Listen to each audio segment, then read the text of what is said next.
Justin, how would you kind of characterize the round today? I played it solid. I drove it really well.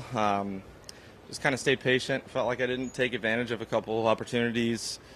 But no, I mean, I really hung in there well. I mean, it's obviously very soft, at least the rest of the course, but, you know, the greens have quite a bit of bounce to them being new. But, no, overall, it was a really, really solid round. What's the challenge of that when the soft fairways versus the much firmer greens? What's the biggest challenge for you?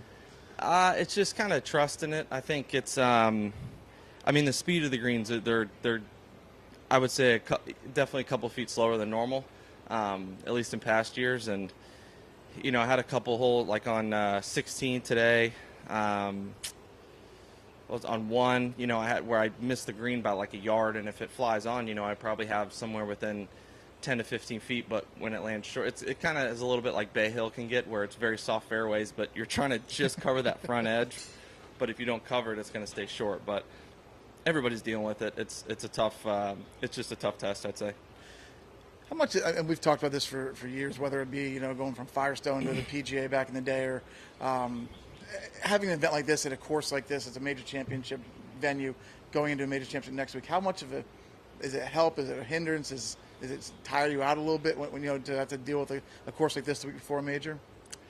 I don't know. I'll let you know next week. But I think I like this before next week. I think, although the courses probably play and look very different, they're similar in a lot of ways. It's a lot of drivers, and it's a premium on hitting the fairways, and I think it's definitely a ball striking course. So I like that aspect of it, that it kind of gets me in the mindset of very similar to how I'll be next week. But yeah, in terms of what it does to the other stuff, I guess it's TBD. Chris, go for it. Justin, I'm Chris of the Tour's digital team. You were talking about similar, different Quail Hollow the next week.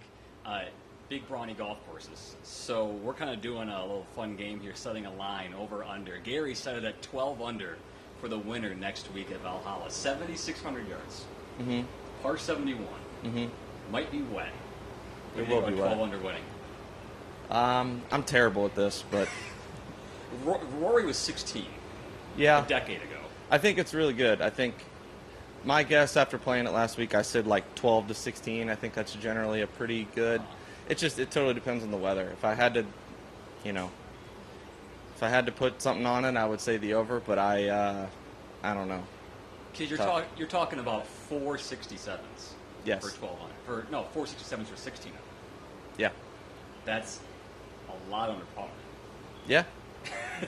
I mean, it's just if it's soft. If the greens are soft, though, it doesn't matter how long it is. It's we're going to shoot low scores if the greens are soft, and it's a lot of long clubs, but just getting the ball up and down around the green is just not even. It's night and day different when the greens are firm versus soft, I'd say.